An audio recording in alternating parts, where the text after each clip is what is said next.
Talk to you a little bit about Bloomberg, but mostly for our efforts in data science for social good. I don't think I'm strictly required, but I want to tell you a little bit about our product. We have a terminal product. We sell to Wall Street, and we do a surprising amount of data science inside of the company. And so there are around, well, I'll say many more than a few handfuls of data scientists, machine learning, NLP people inside the company that are doing various analytics. In particular, this example is analytics on top of news. So as news is breaking, is this story positive or negative with respect to the companies in that sentence or in that story? This is of high value to our clients. They want to know not just what's happening, but also how is the market reacting and what are people thinking about it. This is one view of it. This is, again, in our terminal product. We also sell this as a data feed, which is an interesting kind of emerging model for our business, is how do we provide data not just to people, but also to machines. So I'm sure you guys are well aware of kind of all of the market shifts that have been happening there. I'm not going to talk anymore about the company product. I'm happy to talk to you after. But let me switch to our data for good efforts. Last year, associated with KDD, we had a pre-conference, and it was in this building. It was on a Sunday, a beautiful, beautiful summer Sunday, where everybody was inside the building.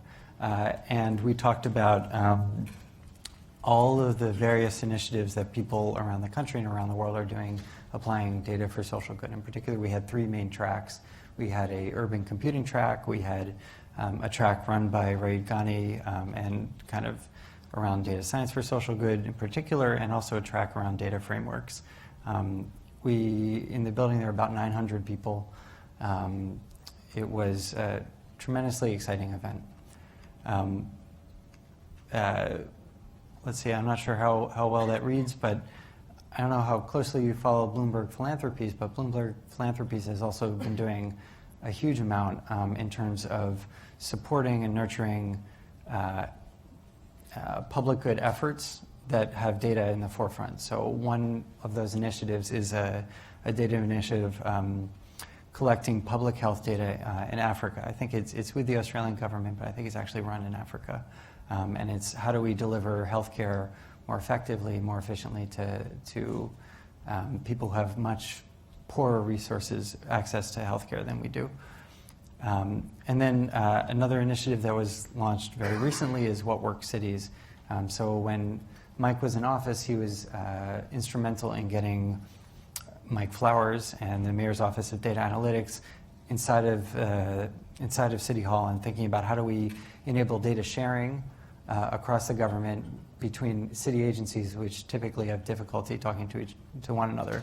And so inside of this effort, they did things like figure out what buildings to inspect, which might be overcrowding, by looking at mix-ups between the stated building occupancy rates and the water flow rates. So if you can measure how many people are actually likely there by how much water is consumed, and you can see how many people are supposed to be there. When there's something very out of alignment, then you send an inspector. Another example is sewage, illegal dumping of restaurant grease. So to dump grease in the city, you have to have a permit and you have to get it carted away. Some restaurants don't want to pay, and so they take a bucket, I'm guessing, or something, a pot, and they'll just dump it in the storm drain. And this, as you might have experienced at home, can cause a big block and can cause an overflow. Well, how do you know what restaurants are likely to have been the cause of this dumping? Well, you can look at if you have a GIS location of all the restaurants and you have what restaurants have been given licenses to have their waste carted, you can say, okay, well, given that I saw this sewer drain was clogged and overflowed, these are the restaurants in the area which don't have licenses to get their grease carted. Let's go send an inspector. So I think What Works Cities is an initiative to take this thinking about how to apply data science to cities and kind of spread it throughout. So these are just again to talk about last year, we had three keynotes. We had Raid Ghani, Seth Schultz, Dan Wagner. Raid Ghani is a former Obama administration. I think he ran, might have been the CTO or the director of analytics of the campaign. And then after the campaign, he went more heavily into data science for social good. And so he talked about some of the work that's come out of his school. They're running the Data Science for Social Good Fellowship right now, and they have always exciting news. Seth Schultz works at a C40. C40 is a network of affiliate communities that are working on collecting data from many of the top cities around the world, and then doing data sharing around what works in one city and enabling in other cities. As an example, the bike sharing program that's been so successful here, they have an affiliate network of bike sharing interested cities, and that model of what worked in New York has also been exported to other places. Dan Wagner is another ex-Obama, I think again campaign, who started a small civic startup in Chicago. And I think Dan and Seth are also both looking for data scientists. I encourage you to reach out to them if you're interested in this kind of work. So this year, we are holding another event in this spirit. It's called the Data for Good Exchange. It'll be held in September. The date is September 28th. Please mark it on your calendars. It's going to be the week of the New York Data Week. Strata Hadoop is that week. And so we're going to be closely partnering with Strata. We're soliciting papers in 4 strategic areas: in government innovation, in education, in public health and environment. These are the 4 major areas, along with the arts, that the philanthropy and foundation supports. And so we have, there are 2 strategic partners. One is Bloomberg Philanthropies, who is kind of informed and giving us a lot of direction in terms of what they're interested in and what Bloomberg is interested in. The other is the NYC Media Lab. So NYC Media Lab is a consortium that works with the universities around the city to interface between universities and companies. It was also started during Mike's tenure in office, and they are conducting a best paper award process through the Data for Good Exchange. So you should see on their website and on our website soon details about this paper award program. So those are both very exciting. So just some more logistics about the event. It's going to be a one-day event, September 28th. It'll be here. It's, of course, no cost. It's just a registration. The top papers out of this conference will be given some visibility at Strata that Wednesday. There's going to be a poster session, and then I think there are going to be some other events associated with Strata. The call for papers is opened. If you're doing work in any of the areas of data science for social good, or anything which is reasonably related to these kind of topics, I really do encourage you to submit and include, and so that we can talk about it and include you at the conference and host you here. I don't know if the food will be quite as good as what you got coming in, but it will be a good event. And so finally, I want to invite 2 special guests. I'm very honored to be able to turn it over to them, and I'll let them talk a little bit more about this work.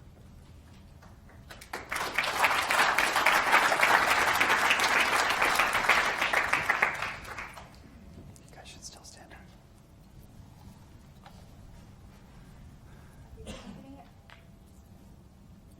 Good evening, everybody. My name is Natalia Adler. I work for UNICEF here in New York City. And Manuel and I are very happy to be here today because we can talk a little bit about our work. And for those of you who don't know about UNICEF, United Nations Children's Fund, we are the leading organization in the world working for child rights. And we have been around for 60 years, so quite a long time. So maybe some of you must have heard about Trick or Treat for UNICEF. I think that you guys look very young. If you haven't, I encourage you to do that this fall on Halloween, because it's very important. Those kind of valuable contributions are very important to us, and they have allowed UNICEF to save more children's lives than any other humanitarian organization in the world. So go trick or treat for UNICEF. And what do? We actually have presence in almost every country in the world, and we're working with governments to support their national systems so they can come up with solutions for children's problems. And we work in 7 areas: in education, health, nutrition, HIV and AIDS, water and sanitation, child protection, and social inclusion. And what kind of problems are we facing? Well, I can guarantee you that these problems are probably more difficult and complex than having a dining experience in a restaurant during Valentine's Day. We have to respond to emergencies and humanitarian crisis at a moment's notice. For example, we had a very big presence during the Nepal's earthquake, the Ebola crisis, ongoing conflicts in Syria, Central African Republic, South Sudan. We also support governments, for example, trying to ensure that every child has access to schooling, that school has to be at quality. We have to deal with problems in relation to all these areas, from HIV, education, and so forth. So these are very, very, very complex problems. Of course, we also do a lot of data work, because we have very limited resources. We cannot attend to all these problems. So how do we make strategic choices? And part of our data work, has been involved in very traditional statistics, and we have supported one of the leading household surveys in the world in more than 100 countries. We have also begun developing new technologies for real-time monitoring. Very recently, we have launched the U-Report in 16 countries, and we have engaged marginalized youth, over 800,000 marginalized youth, in trying to voice their opinions about things that matter to them, and giving real-time information to governments so they can respond and act upon it. We have also different kinds of SMS technology like EduTrack that give teachers in schools the ability to monitor school attendances, if the books are arriving on time, and things like that. We have developed many of these things, but of course, I think the amount of data and the evolution of technologies and new tools that are out there, opens a whole new door for things that we can do. And I think that's why we're here today. Yeah, my name is Manuel, and I'm a research scientist within the innovation unit in UNICEF. And I agree with Natalia in that we face problems that are probably much more pushing than the stake of Valentine's Day, but I think that we can benefit a lot from those type of approach. So the amount of data that has been generated over the last years, and the change that has brought into disciplines such as data science, machine learning, computational and social sciences, network analysis, you name it, it's opening the doors for us to understand the human dynamics and how can we target problems better. And that's a change that has been seen in many disciplines in the developing world, and it's a pushing need that we need to see in the places in which there is more, it is more needed. So we are actually trying to, and we are very excited to try to open the doors of these new type of approaches to the type of problems that children face all over the world. So I think this is the type of perfect audience for this type of message, and Bloomberg is the perfect collaborator for this type of venture. So we are working on trying to put together an exciting researcher in residence position. So we'll keep tuned on that. There are many different problems that we face in terms of data analysis, and I'm sure that we can have a discussion right now around some of them, but yeah, that's... So just to add one thing more, so we're still defining the terms of reference for this position, but I think it's going to be a very exciting one. I think that we need your brains. We need the kind of thinking that you guys can bring to the table to really address the world's most complex problems. And so more information will be available on June 30th. And we encourage you to apply, to spread the word, to get interested. And if you want to hear more about UNICEF and ways that you can engage, we're here and we can talk more. Thank you.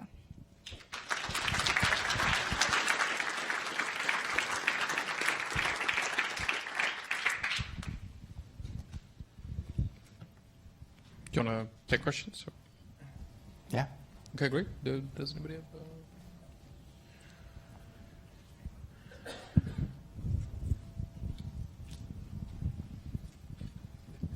Have you considered posting data on Kaggle or one of the many data science, basically contest platforms? Have you considered posting the data you have publicly, like for example on Kaggle or one of the other sites that encourages people to play with the data? I can tell you that within UNICEF we work with a bunch of innovation principles, and one of them is actually open data. Work with the user is another, and now that means that we push as much as we can for opening data, not only within UNICEF and within that type of data Natalia was talking about the surveys and all that databases is actually very well organized. We have a very powerful team of traditional statistics that they came up with these new mechanisms for making surveys, and all that data is available at data.unicef.org.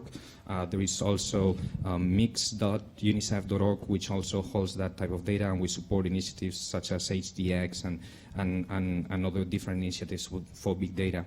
Now, not all sources of data are wholly open, and there is a lot of privacy issues around many of the biggest sources of data that are available. So it's also within our mandate to try to explore the possibilities of using that data, but taking into consideration the privacy issues on that. When we think about data in a place such as New York, we can think of sources of data such as mobile apps, Wi-Fi spots, those kind of things in which we basically install an app. We click on the agree button of a legal thing no one reads, and that data is flowing everywhere. So the digital trail that we leave behind is very powerful and very strong.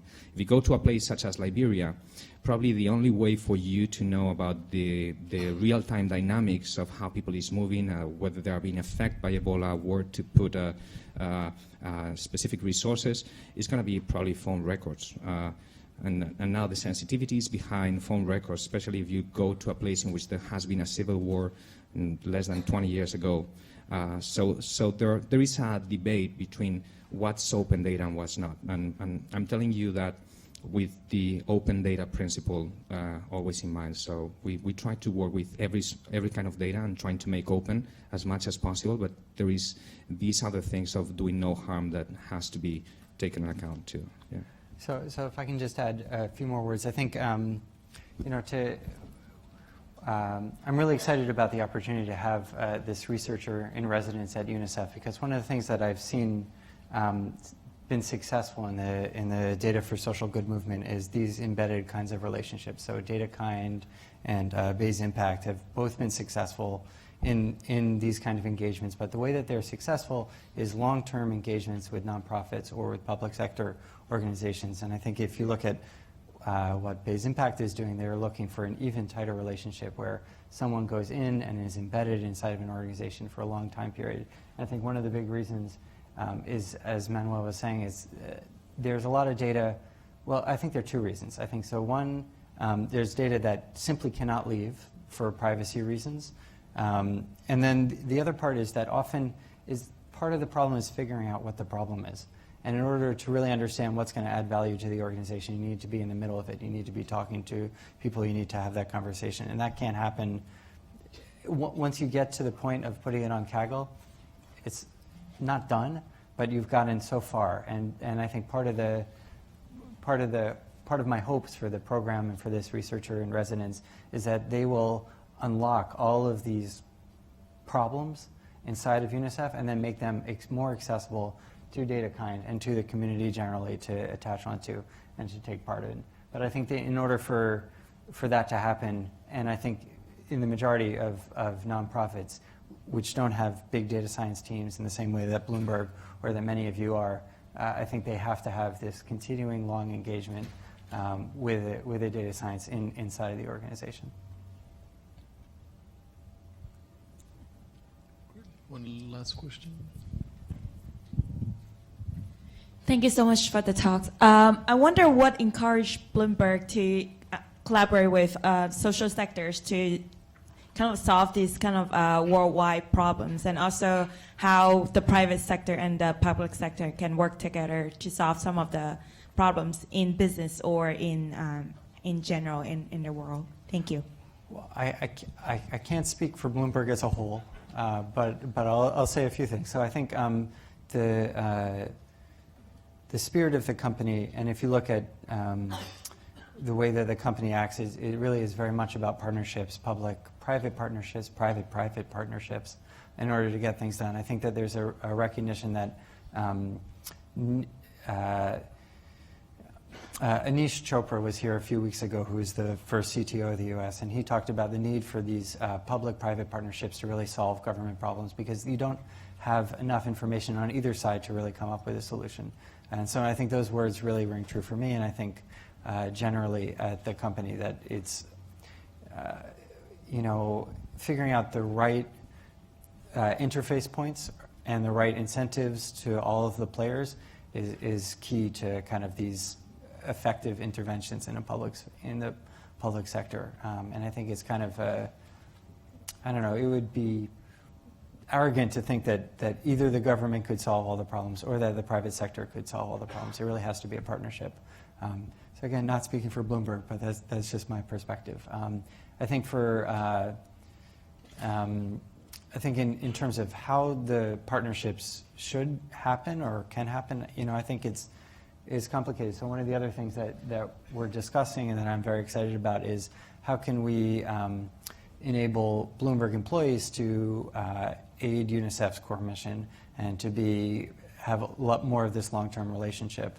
And I think that's another good model for corporations. How do we, Bloomberg does a lot of encouraging employee volunteerism through various kinds of employee incentives, but really people want to participate and take and play an active volunteering role. And so I think that, to the degree that we can do that not just for cleaning up a beach and not just for handing out meals at a soup kitchen, but really thinking about the unique engineering talents that Bloomberg employees have and that all of you have, and what do we take to a nonprofit in terms of the partnership. I think that's one of the exciting opportunities.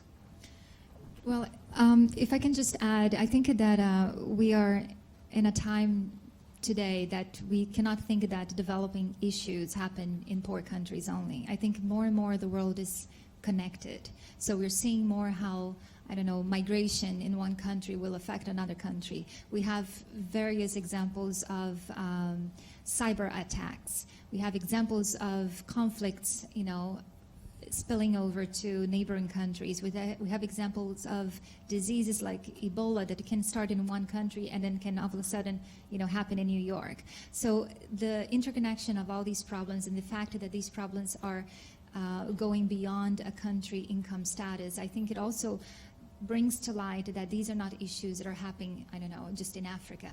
And the responsibility is shared. We all have a part and a part to play in that. And I think that more and more is also recognition on our part, international organizations working in development, that we don't hold the answers to all these problems. You really believe that, at least at UNICEF, we believe that innovation is rarely the result of an individual's brilliant mind, but it's much more the product of the interconnection of many individuals and their ideas. So we're here very humbly saying that we cannot do it alone. We're here to work with you, to listen, to to exchange information and hope that we can do our part better. Wonderful. On that note, thank you very much for being here. Really appreciate it. Thank you.